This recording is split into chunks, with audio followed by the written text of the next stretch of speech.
Yeah, welcome back to another video on Need Tech.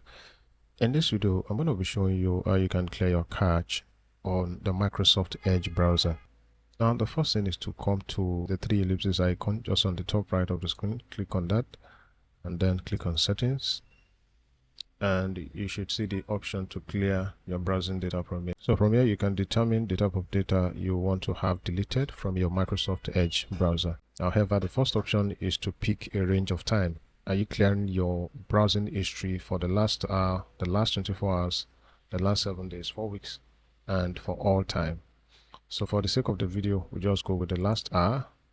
So we'd want to untick the browsing history, since in this case, we are only deleting our cache files.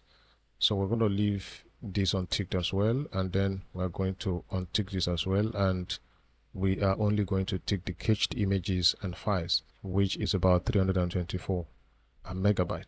So once you have done that, you can go ahead and click on clear now. So once that has been done, you can close and relaunch the browser and it should work optimally. Thank you for watching the video. Kindly like and share, and also subscribe to my YouTube channel.